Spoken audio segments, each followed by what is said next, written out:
Boa noite a todos que estão entrando.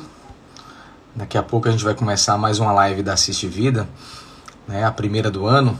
E a nossa convidada de hoje vai falar sobre a saúde mental de uma maneira geral, dos pacientes de uma maneira geral, dos profissionais de saúde, num ano muito conturbado que nós tivemos como o ano 2020, mas focando também no paciente de medicina paliativa.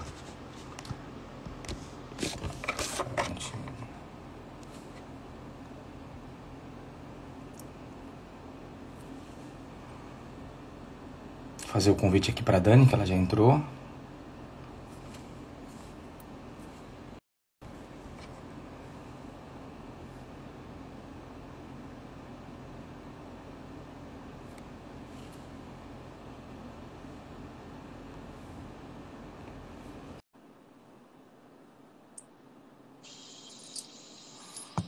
Boa noite, Dani. Tudo bem? Como você está? Boa Você me ouve noite, bem? tudo ótimo. Tá jóia, também te ouço. Estou escutando sim. Ah, Então, estou muito feliz pois é, primeira live do aqui ano. com vocês. Né? Gostaria de agradecer. Pois é, um Mas, presente para mim. Obrigada. Né? Obrigada a você, a Tássio, né, pelo convite. Né? Assistir Vida, para eu fico mim, feliz, faz parte da minha família. Né? Então, né? E olha que a gente estou já conhece feliz bem sua em estar família, aqui né, Dani? hoje. Pois é, só um pouquinho. A sua família também faz parte da Cindy Só um Vida. Se Cindy pouquinho. estiver vendo aí também, um beijo para Cindy. Dani, eu queria que você primeiro se apresentasse, tá? A gente está falando aqui com essa intimidade, a gente já se conhece há algum tempo, você já trabalha com a Cindy Vida há muito tempo. Você é a cara da Assiste Vida, eu acho que você é uma das pessoas que talvez mais encarnem o propósito da Assiste Vida de cuidar de pessoas. Mas eu queria que você se apresentasse também, porque algumas pessoas estão aqui, podem não te conhecer. Sim, com certeza. Então, meu nome é Daniela Souza, né? Sou psicóloga, né? Trabalho na Assiste Vida desde 2013, né? Há quase 8 anos. Então, né, na atenção domiciliar, né? Que presente, me identifico muito, né? Com esse tipo de trabalho com propósito, né? Principalmente da Assiste Vida, né? E além disso, eu sou psicóloga hospitalar. Né? Essa é a minha formação de base. Né? Tenho uma formação em cuidados paliativos, né? Faço parte da comissão de cuidados paliativos, né? Um beijo aí para a comissão, né? E também sou especialista em terapia cognitivo-comportamental. Pois é, vamos explorar Então, um essa é a minha pouquinho dessa sua formação de formação base. aqui hoje, tá certo? E a gente marca depois outras lives também para poder falar de outros temas, que Que ela é bom, muito vasta. Assim, primeira live com do ano, certeza. janeiro, um ano que começa numa expectativa muito grande, né? Eu acho que vem sendo o ano de 2020, onde a gente teve grandes desafios. A humanidade, de uma maneira geral, talvez tenha passado por um dos maiores desafios das últimas décadas. E mexeu muito com a saúde das pessoas, mas mexeu também e principalmente, né, com a saúde mental das pessoas. Não é à toa que a gente escolheu você para falar já na abertura das lives do ano, porque janeiro está vindo uma campanha muito interessante, que é o Janeiro Branco. Eu queria que você só citasse para a gente, explicasse um pouquinho para quem não conhece, o que é o Janeiro Branco, o que é que essa campanha tenta chamar a atenção das pessoas de uma maneira geral. Então, o Janeiro Branco é uma campanha, né, muito importante que nos chama atenção para a saúde mental, né? Ela exige, né, de que a gente cuide da nossa saúde mental com muito cuidado, né, e com muito zelo. Então, mundialmente ela é reconhecida, né, para que a gente possa olhar, né? E daí eu já trago um questionamento, né? A gente deve olhar para a nossa saúde mental não somente em janeiro, né, mas para todos os dias da nossa vida e, em especial, né, o momento em que a gente está vivendo, né, o momento onde a gente luta pela nossa sobrevivência, tanto física como emocional, né, para que no fim de tudo isso a gente esteja vivo para comemorar, né, o fim dessa pandemia. Né? Então, eu acho que o janeiro de 2021 Dani, na nos fala experiência de sobre você, isso. tanto na experiência da atenção domiciliar quanto no hospitalar também, o que é que você percebeu que chamou mais atenção do ponto de vista dos pacientes em relação à saúde mental, esse período de pandemia, de medo, de isolamento social, afastamento das pessoas que ama, de uma maneira geral, como é que você acha que isso impactou a vida desses pacientes? Então, a gente percebe que o índice de sintomas depressivos e ansiosos estão absurdamente mais altos, né? O nível de sofrimento psíquico das pessoas, e em especial, né, daqueles pacientes que estão adoecidos, está muito mais elevada que antes, né? Todos movidos pelo medo, né, desse vírus, principalmente o grupo de risco, né, que são os idosos, que são os portadores de doença crônica, né, e assim como os seus familiares, né, porque eles têm noção de que eles precisam proteger, né, esses pacientes, né, então o isolamento social, estar distante dos vínculos familiares, né, daquelas pessoas que dão sentido à sua vida, então isso traz uma carga, né, de sofrimento emocional muito grande. Além, né, de estar distante, né, das atividades de lazer, as atividades de vida diária. O que me chama a atenção também é de que esse sofrimento emocional também traz uma baixa funcionalidade, né? Porque eles ficam mais acamados, eles ficam mais restritos, eles não fazem mais atividades prazerosas, como, por exemplo, né, ir à igreja, ir à praia. Então, eles ficam mais restritos e, com isso, eles ficam mais acamados e daí o índice de Você complicação, falou né, dos dessas familiares, doenças Dani. crônicas Eu é sou ainda maior. geriatra de formação, atendo consultório, atendo também domicílio, além de assumir a administração da Assistir Vida. E um dos problemas que eu vi muito com familiares esse ano era um sentimento de culpa. Eles não sabiam exatamente como lidar com aquela situação. Eu tive que conversar com familiares que eles estavam naquela situação. Imagine, o meu pai ou a minha mãe, que era o paciente que estava no domicílio, ele tinha um acompanhamento multiprofissional. De repente, eu estou com medo de que o profissional que está vindo para ajudá-lo possa trazer o vírus e contaminá-lo. E se meu pai ou minha mãe, que já é um idoso, adoecer com aquela fragilidade, com certeza ele vai morrer. E eu não quero que vá para o hospital. Porque se for para o hospital, não vão deixar eu ficar perto dele. E aí, eles às vezes pediram para diminuir, para suspender algumas atividades. Só que, ao mesmo tempo, começava a perceber a perda funcional daquele paciente, e aí vinha um sentimento de culpa. Não, eu tenho que deixar que venha, mas estou com medo. Foi um desespero a gente conversar e tentar trazer um pouco de tranquilidade para os familiares. Como é que você trabalhou essa questão de sentimento de culpa, de medo, dessas tomadas de decisão com tantas incertezas pelos familiares? Então, a gente viu muito isso, né? Eu acho que a telemedicina entrou muito forte, né? E a Assist Vida prezou muito por isso, né? Como, por exemplo, eu posso falar um pouco do acompanhamento psicológico, né? Esses pacientes e familiares, né? Eu tive que me adaptar, né? E trazer a modalidade online, né? Até para aqueles idosos, acamados, foi bem difícil, né? Esse poder de adaptação, mas eu acho que sim, teve muito medo, né? Eu incluo também, Léo, a equipe, né? A equipe, né, em estar transitando, né, entre esses domicílios, em estar levando, né, o vírus ou para sua família ou para os pacientes, né? Então, eu acho que isso trouxe repercussão muito negativa, sabe? Até hoje, a gente tem paciente onde a gente tem a fisioterapia suspensa, a fonoterapia suspensa, né? Pelo medo mesmo. E aí, como eu trouxe, né, traz prejuízo funcional ao paciente, né? Porque ele É. fica sem aquela assistência que ele tinha antes.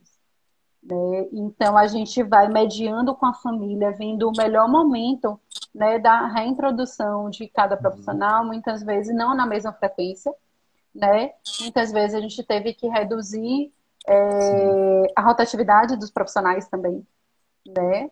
Então a gente foi vindo com a necessidade de cada um, né? Então a gente teve que avaliar cada um naquele sujeito na sua necessidade, como a gente Perfeito. manejar melhor com as Eu vivi famílias. muito esse drama com as famílias. Eu tive, por exemplo, familiar que dispensou cuidadores. E aí assume o cuidado sozinho. E ao mesmo tempo estava trabalhando em home office. Achou que poderia segurar as pontas porque era por um período curto. Inicialmente a gente achava que ia ser um isolamento de 30 dias, depois de 60. Eu tive muito familiar que piorou muito o estado de saúde mental, que deprimiu, que o nível de estresse subiu muito, porque não se sentia capaz de assumir aquele cuidado sozinho, fisicamente não aguentava, emocionalmente não aguentava aquilo, e por outro lado, ceder a permitir que as pessoas entrassem na sua casa para trazer essa ajuda, trazia essa culpa desse risco, né, desse medo. E foi muito difícil, realmente, foi muito complicado. Exato. Enquanto isso, no hospital eu via, né, o sofrimento da família e a hipótese dele ter sido contaminado pelo cuidador, por uma pessoa externa. Né, algumas famílias que bancaram esse É. risco por perceber de que não conseguia dar conta mesmo. Né? Muitas vezes, criança em casa, né, home office, e ainda cuidar de alguém, né, que é dependente de você, e aí eles bancaram esse risco. Então, não tem fórmula certa, não tem somente um caminho. Né? Tem que ver mesmo, tentar identificar quais as E uma coisa que necessidades, eu acho que tanto eu levo desse sempre em paciente como consideração dessa quando está família. construindo esse caminho, né, eu sempre converso com eles o seguinte: olha, a gente precisa entender que o caminho que foi escolhido tem que se esquecer as opções que ficaram para trás. Para que a gente não fique com aquele caminho da culpa, né? No final das contas. Ah, meu pai pegou Covid porque eu deixei que o cuidador voltasse. Ou então, ele piorou muito a funcionalidade e eu estou culpado porque eu não deixei que voltasse a fisioterapia, a TO, a fono. Então, assim, a gente tem que, numa situação difícil dessa, com tantas possibilidades e riscos, na hora que a gente toma uma decisão, entendendo que a intenção é pensando sempre no bem daquele paciente, é esquecer das outras possibilidades, né? Mais fácil. Exato, exato. Acho que uma Uhum. decisão compartilhada é sempre o melhor caminho. Né? E ter uma equipe que dê suporte nesse momento de tomada de decisão. Né? Eu acho Dani, e que quando é você sempre a apoia, às melhor vezes, opção. os próprios profissionais, os colegas, né? Porque acaba que quem trabalha na psicologia acaba muitas vezes sendo um pouco de um elo e um apoio para os outros Uhum. profissionais da área de saúde que também estão vivendo isso. Foi mais difícil lidar com a equipe da atenção domiciliar e os medos dessa contaminação de um domicílio para o outro? Ou as equipes de hospital que ficavam talvez mais próximos de um contágio, de um risco, de poder levar aquilo para minha casa, para os meus familiares? Você percebeu alguma diferença ou as preocupações, os medos e as angústias eram iguais? Então, Léo, eu acho que cada campo tem a sua singularidade. Né? O trabalho no hospital, pelo menos na minha percepção, né, ele é mais árduo, porque a gente só enxerga Covid hoje, atualmente. A gente olha para um lado a Covid, olha para o outro Covid, a gente não vê né, outra coisa.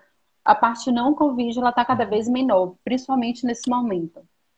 Né? E aí os profissionais estão exaustos, né? Não aguentam mais, né? E precisam tomar o oxigênio, né? Respirar um pouquinho, né? Para dar continuidade ao seu trabalho. Enfim, muitas vezes, como você disse, a gente da psicologia, a gente está ali do lado, né? Muitas vezes é no intervalo de almoço, é um momentinho que a gente dê um pouquinho de escuta para que isso se esvazie um pouco. Né? Já na assistência domiciliar, a gente consegue ver outros horizontes, pelo menos na minha opinião. Né? Porque cada domicílio é único, né? Cada realidade ela é única. Então, para mim, pelo menos para mim, Dani, é mais fácil. Né? Porque eu consigo ver outros horizontes que não sejam Covid. Né? Então, eu acho que está todo mundo exausto, está todo mundo cansado, né? Pelo menos a equipe que trabalha no hospital, né? Mas pelo menos na minha percepção, né, eu acho que a telemedicina trouxe um respiro para a gente, né, em passar por esse primeiro momento e hoje a gente sabe lidar um pouquinho melhor, né, do que em março, abril, maio, onde a gente não sabia nada, né, onde a gente estava praticamente em campo de guerra, né, e aí eu acho que hoje nós estamos um pouco mais Dani, preparados para e com lidar com esse relação aos momento. pacientes que tiveram Covid, porque a gente fala muito da saúde mental de uma maneira geral, né? Qualquer paciente, portador de qualquer doença crônica que se coloca no grupo de risco, ele já começa a adoecer mentalmente pela possibilidade do risco, pelo medo. Mas eu imagino que na hora em que você está doente, com o Covid, quando se apresenta alguns sintomas e passa a dizer assim, caramba, agora eu tenho um risco de morte por conta da doença nova e que tem um potencial para alguns pacientes de agravamento. Como é que você percebia isso, por exemplo, num paciente com Covid que esteja no hospital ou no domicílio? Por que eu pergunto isso? Porque quando eu imagino, e as vivências que eu tive de isolamento social de um paciente com Covid positivo, num ambiente de um quarto dentro da sua casa, eu percebia com muito mais leveza do que quando eu tinha algum parente ou algum paciente meu internado no hospital, onde a gente não podia visitar. Eu tive pessoas que eu acompanhei assim como médico durante anos, a família me pedindo para poder ir no hospital ver, só que o local onde ele estava, o convidado, não permitia que a gente pudesse estar fazendo. E os familiares às vezes se viam angustiados. Como foi lidar com esse paciente e que consequências você acha que a saúde mental desses pacientes sofre, de quem teve Covid, em casa, acompanhado, isolado e tratado em casa, e o que precisou ficar numa unidade hospitalar com relação a essas restrições? O que é que você achou disso tudo? Uhum. Então, eu acho que você recebeu o diagnóstico de Covid, daí você recebe, claro, que na grande maioria das vezes em casa, né? Então, quando você recebe esse diagnóstico, vem o medo, o desespero de ir para o hospital, né? Porém, ele é muito amenizado por você estar na segurança da sua casa, você estar com os seus, né? Quando você recebe um diagnóstico como esse, é o momento mais vulnerável do ser humano, né? Porque a morte batendo na porta, né? Então, você em casa, há possibilidades, né, da família estar próximo, mesmo distante fisicamente, né? Seja através de você fazer uma comida que aquele paciente gosta, né? Seja através de uma comunicação através da porta fechada. Isso eu já escutei várias vezes, né? Seja da varanda, né? Você dando tchauzinho da sua janela, né? Então, a família se faz muito presente. Então, acho que esse é um suporte essencial você ter. Você passar, né, por esse período de isolamento em casa, você ter a família próxima, porém você não tem uma equipe, né, ali até para dar esse suporte, mas também ter o medo de você infectar os seus, né? Então, é uma decisão difícil e muito limítrofe aí, né? E quando esse paciente ele interna, há um rompimento das relações familiares, principalmente UTI, né? Hoje, o que a gente tem na UTI são as visitas virtuais, né? Que na maioria dos hospitais a psicologia faz, o serviço social faz, a enfermagem faz, qualquer membro da equipe pode fazer, mas a psicologia está muito envolvida, né? Que não é a mesma coisa de uma presença, não é, né? Mas ameniza, dá um alívio nessa situação. Então, hoje a gente tem a visita virtual, né? Onde se faz presente essa família, né? Mas eu, pelo menos, eu acho que em casa a família pode se fazer mais presente, daí esse sentimento de vulnerabilidade, de solidão, de desamparo, ele se torna, né? É. Não, mas E infelizmente nem sempre o será assim. isolamento total no hospital de familiares, entes queridos, quando eu, por exemplo, sou geriatra, né? Quando você fala da população idosa, então, é uma angústia muito maior do que quando você está falando de uma população mais jovem. Porque é uma população que já se via fragilizada e que já, por exemplo, o jovem normalmente ele não pensa em morrer. O Covid trouxe esse pensamento, né? Caramba, eu posso adoecer e eu posso morrer. Mas o idoso, de uma maneira geral, ele já pensa nisso, né, Dani? Ele já entende que o momento dele já pode estar mais próximo. Então, muitas vezes ele está no hospital e ele fica pensando assim: não, eu quero morrer em casa, eu prefiro estar em casa, eu não quero estar aqui longe de todo mundo. E aí é onde surge, às vezes, por conta de um estresse e de um confinamento, a confusão mental aguda, e esses pacientes muitas vezes acabam sendo sedados, muitas vezes pioram dos quadros respiratórios, justamente por conta dessa ansiedade toda e desse medo todo, né? Dessa angústia de estar sozinho. A gente tentou e faz isso ainda para pacientes que a gente acaba estando acompanhando e que descobre que está com Covid, né, positivo, fazer o isolamento no domicílio e atender, seja com teleconsulta, com as visitas mais monitoradas através da à distância, através de uma ferramenta digital, monitorando a oximetria, usando oxigênio em casa quando necessário, as medicações, para tentar, estando no domicílio, dar um pouco mais de segurança porque tem uma equipe que está acompanhando, mesmo que não seja 100% presencial, e ao mesmo tempo, se identifica algum sinal de gravidade, você deixa para ir para o hospital, e aí sim, aquele isolamento do seio familiar, apenas para os pacientes que realmente não haja uma condição de cuidar no domicílio. Isso funcionou bem para alguns pacientes. Aqui na Bahia a gente teve até pouco isso em relação a outros estados. Em outros estados a gente conseguiu organizar muito melhor essa questão de monitorar e acompanhar pacientes com Covid em casa, com o suporte do home care, e só ir para o hospital numa situação de possibilidade de agravamento mais iminente, e aí sim tinha que se isolar realmente da família. E os relatos que eu acabei obtendo de algumas pessoas que trabalham com isso, é de que aquilo era um alívio para os pacientes familiares, porque eu consigo ter alguma segurança, eu tenho um oxigênio em casa, eu estou medindo aquela oximetria, ter um médico com quem eu falo, mesmo que seja por vídeo, eu tenho uma enfermeira, um fisioterapeuta que eu falo, e minha família está aqui do meu lado. Se precisar de alguma coisa, eles vão me levar para o hospital. Eu acho que, de uma certa maneira, a gente encontra um equilíbrio para poder ajudá-los. Mas, Dani, se a gente for um pouquinho mais específico, e para o paciente que já estava sob cuidados paliativos, que já tinha definido como uma conduta principal para ele, o conforto, a família, o bem-estar do ponto de vista mental, emocional naquele momento. Aconteceu de algum paciente assim precisar ficar isolado por conta do Covid? Como é que a gente lida com isso? E aí, na hora de você dizer assim, poxa, eu sei que ele pode piorar, eu sei que ele pode ter, mas ele é um paciente de medicina paliativa que estava sendo cuidado com uma outra perspectiva. E agora o Covid chegou e acrescentou um ingrediente novo nesse preparo. Como é que vocês lidaram com isso e como é que as famílias e pacientes viveram esse momento? Então, Léo, pergunta assim difícil, mas é algo que a gente trabalha diariamente, né? Quando veio o Covid, né, veio, como você citou, o medo, né, das famílias, né, que esses pacientes que já são bem frágeis pegassem o Covid, eles tiveram, né, que ir para o hospital e, por exemplo, aqueles pacientes com sintoma respiratório, até que se prove o contrário, iria para uma UTI Covid, né, e iria ficar distante e, se não fosse Covid, ainda iria existir a possibilidade de pegar o Covid e uma UTI Covid. Né? Então, Sim. isso é algo que a gente lida diariamente. E a doença, a pandemia, veio nos ajudar em relação a nos dar suporte para a construção de diretivas antecipadas da vontade, né? Onde a gente pudesse abrir um espaço de escuta, né, com a simples pergunta: e se, né, você tiver Covid, qual o melhor cuidado que a gente pode te oferecer?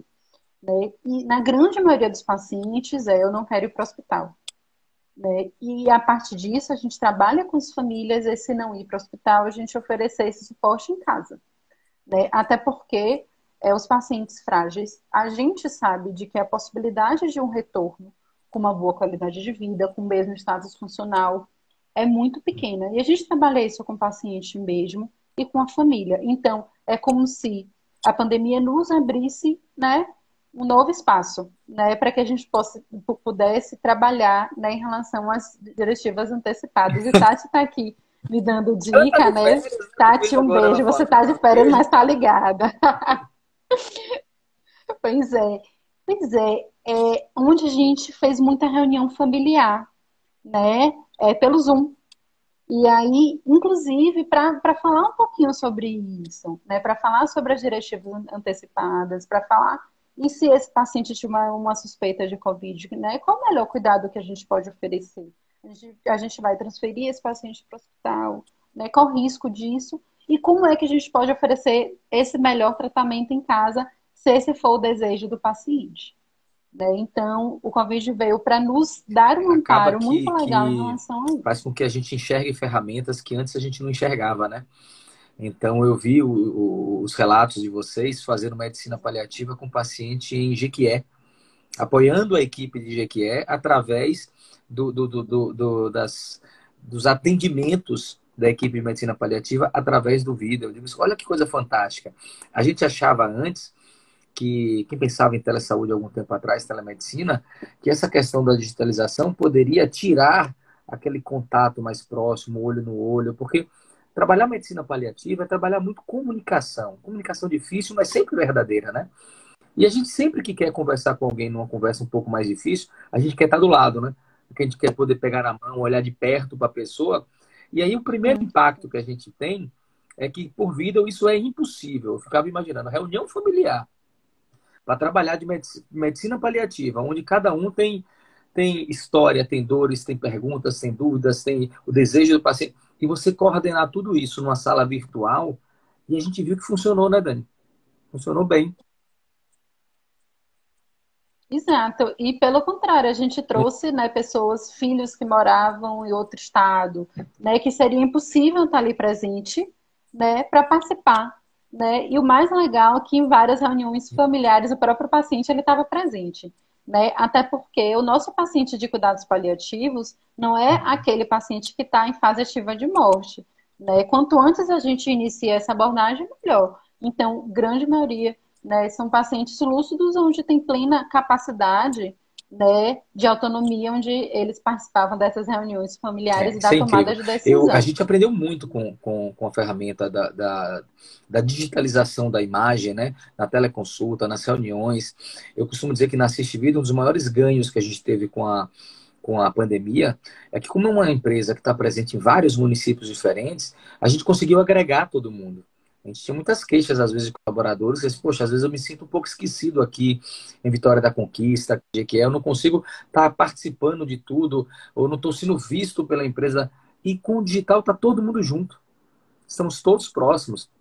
A gente está conseguindo, por exemplo, com a medicina paliativa, levar ao interior esse conhecimento, esse apoio, esses atendimentos através dessa ferramenta.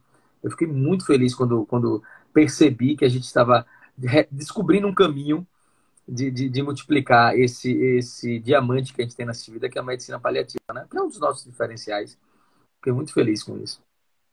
Uhum. Dani, e os Sim, com que certeza. quando ficam Com certeza, é isolados, muito isso é importante. uma preocupação que eu tive, porque quando a gente cuida da saúde mental das pessoas, a gente tem que, e está falando de medicina paliativa, a gente tem todo esse preparo, esse acompanhamento para o paciente poder ter a sua vontade, né, atendida, para que ele viva esse momento da maneira que ele escolheu viver, que trata esses relacionamentos. Mas depois que esse momento ocorre, no caso do óbito, tem a saúde mental das pessoas que ficam, né? Existe o luto, existe a lidar com aquela perda. E uma das coisas que eu vi que foi muito difícil para alguns dos meus pacientes é que alguns rituais que fazem parte da cultura da gente, que nos ajudam a lidar com o luto, eles tiveram que ser interrompidos, eles foram retirados dessas pessoas. Eu tive paciente, por exemplo, que o paciente, não, nesse caso, o homem, que tinha 92 anos de idade, um paciente com doença de Alzheimer numa fase um pouco mais avançada, teve Covid. Teve Covid. E aí, naquele primeiro momento, o atendimento de urgência, ele não estava em internação domiciliar com a gente, era um paciente que eu acompanhava particular fora. Acabou que quem fez um atendimento de urgência discutiu com o familiar tudo e levou para o hospital. Primeiro porque eu não sabia que era Covid, era um quadro respiratório, mas ficou sempre na dúvida. Pois bem, internou, era Covid. Durante o internamento no hospital, e aí eu pude ajudar a equipe do hospital que acompanhou, a gente optou, junto com a família, por conduzir com medidas de conforto. Perfeito. Esse paciente acabou indo a óbito no hospital. Só que você não vai acreditar. 67 anos junto com a esposa. A esposa viu ele ir para o hospital para ser atendido, numa situação de urgência que ela não sabia o que era, e foi impedida de ir no hospital, foi impedida de acompanhar um velório, foi impedida de ter o ritual de despedida. Até hoje, isso já tem uns 4 meses, é uma paciente que eu tenho uma dificuldade, e ela está fazendo um acompanhamento com a equipe multi para poder tentar melhorar e entender, aceitar, porque o luto é difícil, não é? E se você isola esses pacientes da família nesse momento, eu acho que vocês acabam tendo um bocado de trabalho depois para reconstruir tudo isso, né? Como é que está sendo isso hoje com relação aos velórios, às possibilidades de Exato. cerimônias para a família? Melhorou alguma coisa? Então, a vivência do luto é extremamente traumática, né? Então, vai ser um momento difícil, né? E quando veio a Covid, se tornou ainda mais difícil, né? Por quê? Porque a família não tem a oportunidade, né, de fazer a questão dos rituais de despedida, não pode estar próximo para cuidar. e até para ter assim uma certeza, né, de que supriu a necessidade, tanto física, né, porque eles não estão ali para ver o cuidado que esse paciente está tendo, eles não estão ali, né, como eu citei, só tem a visita virtual, onde, né, ali são minutinhos onde essa família tem, né, então tem essa, né, poxa, será que ele foi bem cuidado lá dentro? Eu não estava lá para ver, né? Então tem, poxa, será? Eu tenho certeza de que meu pai sentiu falta da minha presença. Ele queria que eu tivesse ali, né? Tem a questão da necessidade espiritual também, existencial, social, né? Que a gente não consegue dar conta mesmo, né, Léo? Então, não melhorou, infelizmente, né? Mas eu acho que a psicologia sempre vai acreditar no poder de adaptação do ser humano, né? Hoje, diferente de março, abril, maio, hoje a gente já consegue pensar em alternativas.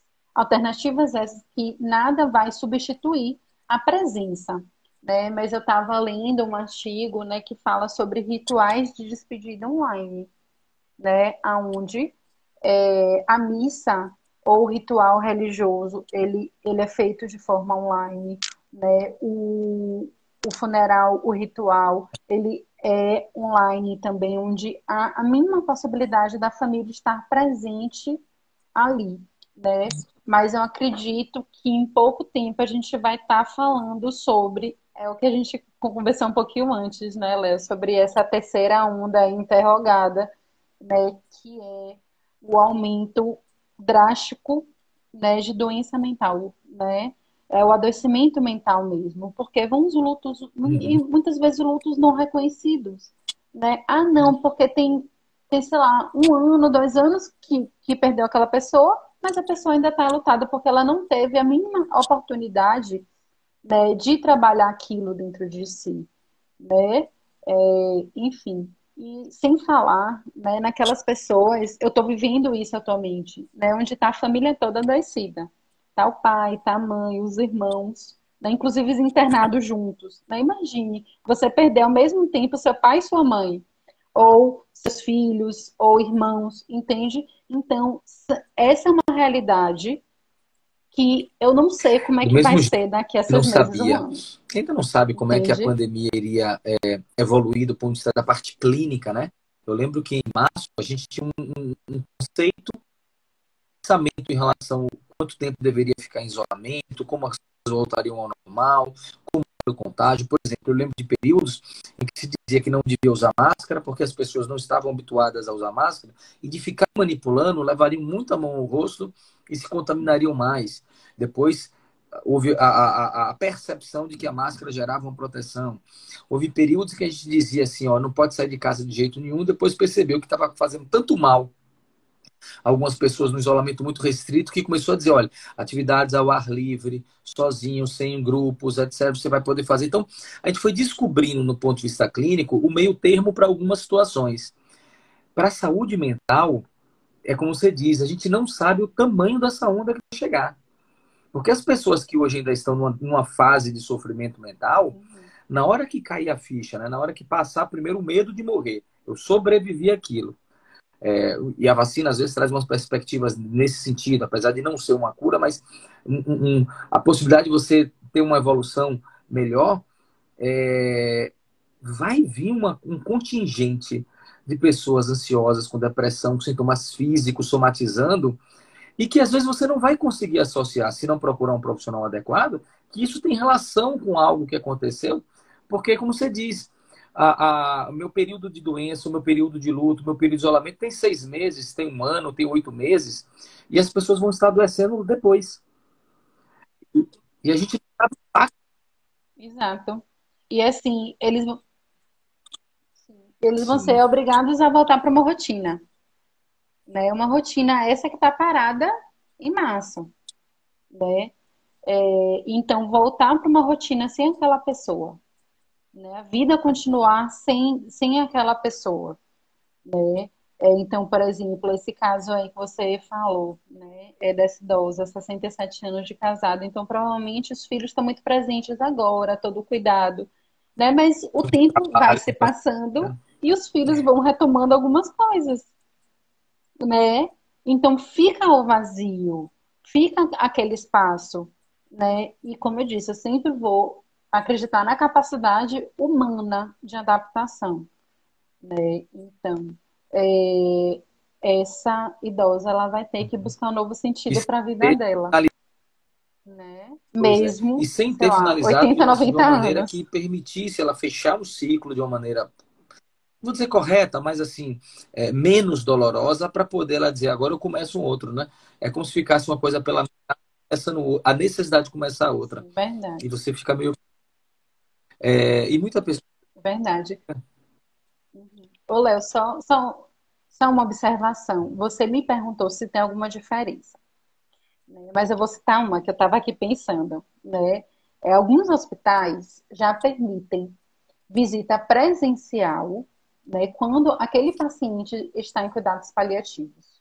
Uma visita presencial de uma pessoa para permitir, né, algum ritual de despedida ou coisa do tipo, mas ainda bem restrito. Mas eu acho que isso já é um Ocorrer em um avanço, hospital, eu acho que isso entende? acaba viralizando com a tendência e vai invadir os outros que trabalham com medicina paliativa.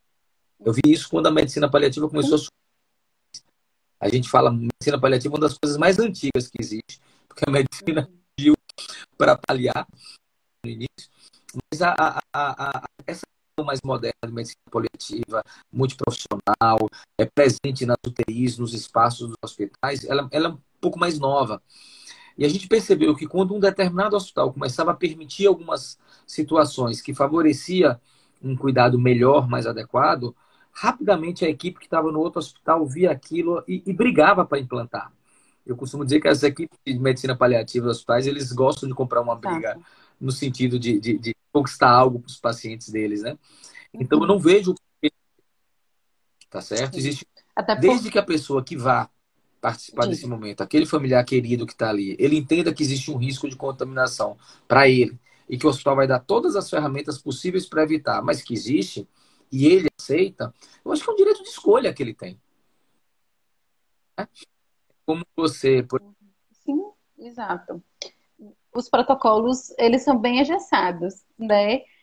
Cabe a gente, da equipe multi, da comissão, tentar trazer um pouco da subjetividade, do Uhum. sofrimento envolvido, né? E tentar pensar em alternativa, né? Porque o sentimento de impotência da equipe multi se traz muito sofrimento, né? Ó, ele está sofrendo, eu não posso fazer nada, né? Isso traz muita angústia, isso traz muita exaustão, né?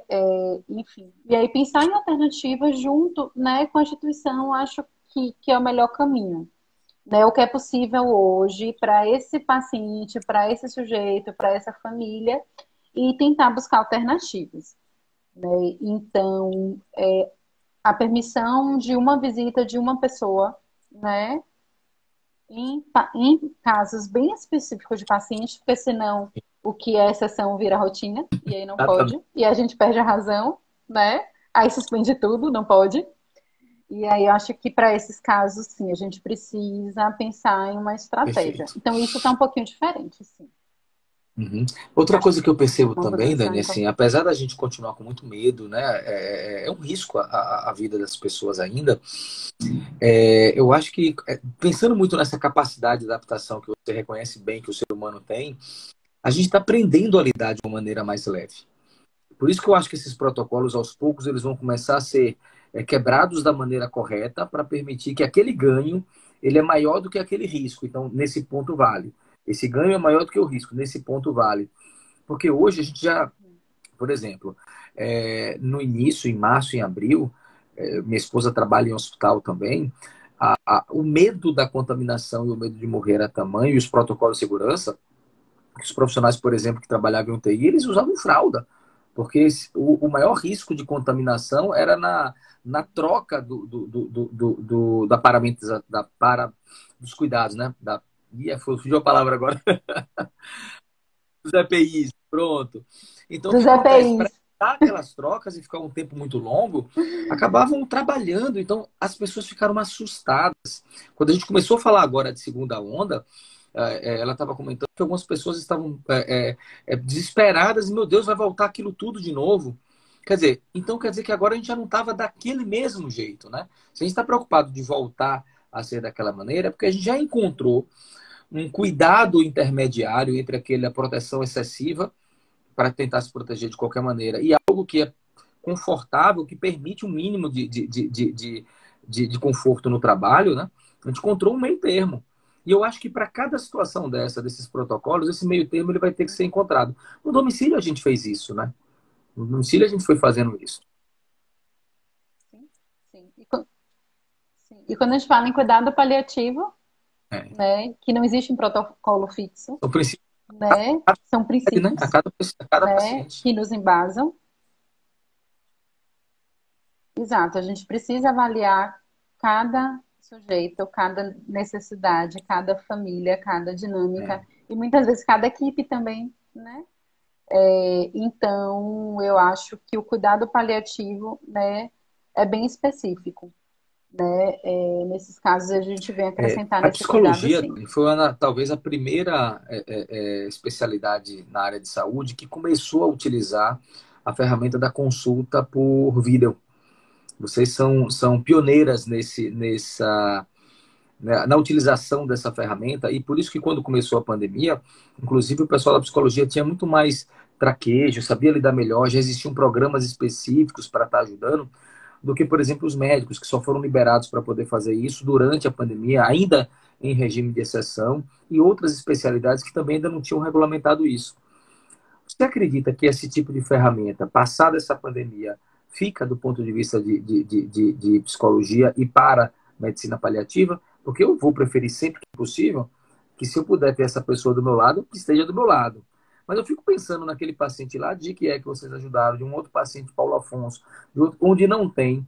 Se essa ferramenta continua, você acredita que ela acaba ficando como um legado positivo, já que tem tantos outros negativos, né? Nesse período pós-pandemia. O que você acha disso? Eu tenho certeza que sim, né? Como você disse, o nosso conselho ele já permitia, né, as consultas online. Eu não me lembro o ano, né? Mas há muito tempo, né? E aí, porém, nem todo mundo utilizava, né? Por exemplo, eu nunca tinha utilizado a consulta online.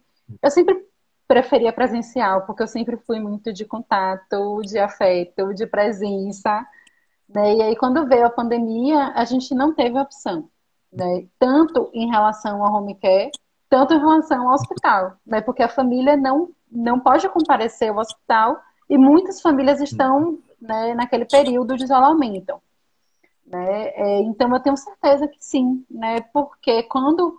Mas só que a gente precisa avaliar cada caso, né? Não tem resposta certa, mas que a gente tende, né, a dar continuidade, né, à telemedicina dentro da psicologia, dentro dos cuidados paliativos, né? Com certeza, hoje, né, a comissão, por exemplo, ela se reúne semanalmente, né, sempre pelo Zoom, né, à distância, onde são discussões riquíssimas, onde a gente, né, tende a atingir, como você falou, outras áreas, né? Pela Tá Assistir vendo? Vida, eu atendo paciente de Candeias, né? Eu moro em Salvador, né? Então, nos deu essa flexibilidade maior, né? Outros casos, por exemplo, paciente com suspeita de Covid, né? Sempre, claro, obviamente, eu tenho essa flexibilidade, né? À distância, né? Então, eu acredito que sim, né? Sempre. A reunião familiar, né? A gente tenho certeza de que a gente vai estar perpetuando, né? Mas avaliando cada caso sempre. Então, eu tenho uma aposta, assim, em relação à telemedicina e hoje eu acredito de que ela dará certo muito mais do que antes da pandemia. Se você me fizesse essa pergunta em janeiro, eu iria dizer, talvez não. Mas agora que eu experimentei e eu vejo o Eu efeito, costumo tenho dizer que certeza que sim. tem inovações que depois que surge a gente perguntou como é que a gente fazia antes sem, não é? Elas são tão transformadoras na vida da gente, que a Com gente, certeza. poxa, como é que não pensamos nisso antes? Por que a gente não começou a fazer isso antes? Mas às vezes precisa de um catalisador tão potente como no caso de uma pandemia para a gente poder extrair o máximo do nosso potencial, né? E a nossa criatividade. Porque não tenha dúvida, eu garanto que você utiliza muita criatividade para poder passar aquela mesma mensagem que você está passando do lado, quando você precisa, às vezes, estar à distância e, através de uma tela, ficar perto daquela pessoa, né? Então, a gente tem que saber se comunicar de uma maneira um pouco diferente. Eu já imagino que logo, Sim, logo vão ter cursos para ensinar a gente algumas técnicas de comunicação, de como se comunicar através do vídeo, para tentar ter um resultado melhor nessa empatia, nesse exercício de mostrar que entende o outro e que está aqui para ajudar o outro e ele perceba essa verdade na tela, né? Não é uma coisa que, às vezes, o sentimento perto você percebe mais fácil. verdade, com certeza. Com certeza. E aí eu lembrei de uma live de Tássia, né, onde ele falou de que a É, assistência só quero domiciliar sempre trabalhou com telemedicina, né? Exato, exato. Então, é um pré-requisito básico para você trabalhar, né, na assistência domiciliar, é você oferecer, né, essa questão da empatia, da boa comunicação, identificar a necessidade, né, daquela família ou daquele paciente sem estar ali próximo à distância. Então, é pré-requisito básico. Hoje, você trabalhar, né? Aí ela está aqui falando, trabalhar a escuta, exato, Ayla, exato. Né, mesmo sem estar ali presente, né? Você conseguir captar, né, essa necessidade sem a presença, né? Então, em relação à assistência domiciliar, a telemedicina já existe há muito tempo. A mais gente só está dados, né? fazendo Agora que aprimorar, né, o nosso trabalho. vai conseguir fazer essa transmissão de dados muito melhor, muito mais rápido, muito mais atingindo uma Uhum. área de atuação muito mais abrangente. Porque hoje eu fico imaginando nas cidades muito pequenas do interior desse Brasil, às vezes ter a disponibilidade de internet ainda é uma dificuldade, né? Não precisa ir muito longe, né? Às vezes alguns pacientes da gente moram em áreas que não têm uma cobertura adequada. Mas à medida que essa etapa for vencida, nós já temos que estar preparados para isso. Deixa eu te perguntar uma outra coisa, Dani. E com relação, já que a gente estava Verdade. falando agora, por último, da maneira como os profissionais de saúde vivenciaram e estão vivendo esse período de pandemia, foi um profissional que foi extremamente esgotado. A palavra, acho que é a melhor palavra que define o que o enfermeiro, o técnico de enfermagem, o fisioterapeuta, mas todo mundo que estava na ponta dentro das unidades com Covid e unidades de emergência, mesmo não Covid, etc. Além do medo, da angústia, acho que o sentimento de esgotamento foi uma unanimidade. Como é que fica o impacto para a saúde mental desses profissionais um período tão longo de estresse tão intenso? Como é que você imagina, além da questão de depressão, de ansiedade, você tem alguma alternativa, alguma dica para ajudar essas pessoas em como começar a cuidar agora, mesmo sem ter terminado a pandemia, da saúde mental, para que esse impacto lá na frente não seja pior? Uhum. Então, Léo, o que existe uma pesquisa, né, que fala de 43,7%, né, dos profissionais da saúde atualmente sofrem, né, de ansiedade, uma ansiedade patológica. Né? Se você imaginar, 43,7%, né, de profissionais adoecidos do ponto de vista psíquico. Né? Porque o que é que traz o sentimento de exaustão? Excesso de trabalho, né, que isso está tendo, né, em relação, né, tanto em relação ao trabalho naquele turno, né, mas a quantidade de dobra em relação ao excesso de carga horária, né? Pessoas que trabalham, né, em mais de um lugar, enfim. Então, o excesso, né, da carga de trabalho e você se manter alerta o tempo todo, porque são pacientes muito graves e muito instáveis. Então, se você está ali alerta o tempo todo, a sua energia, em algum momento, a sua bateria vai acabar.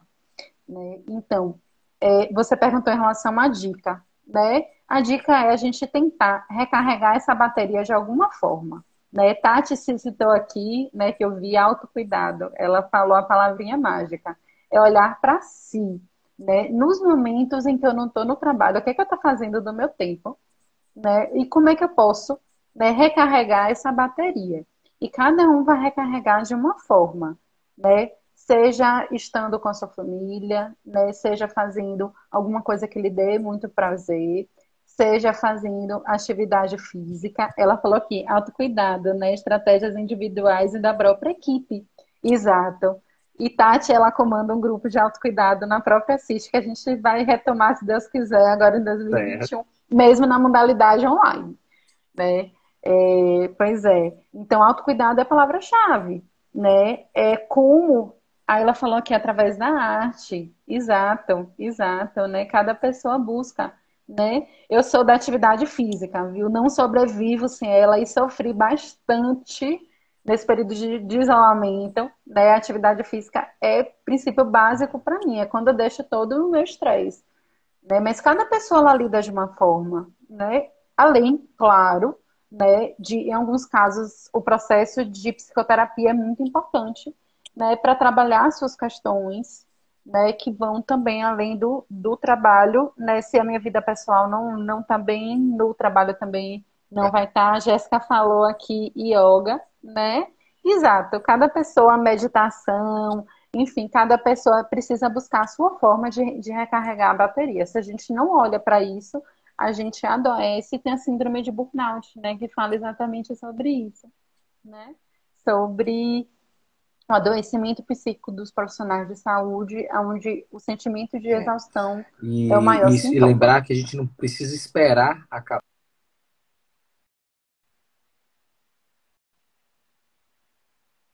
cuidando dela e preservando a dela, né, ela hoje.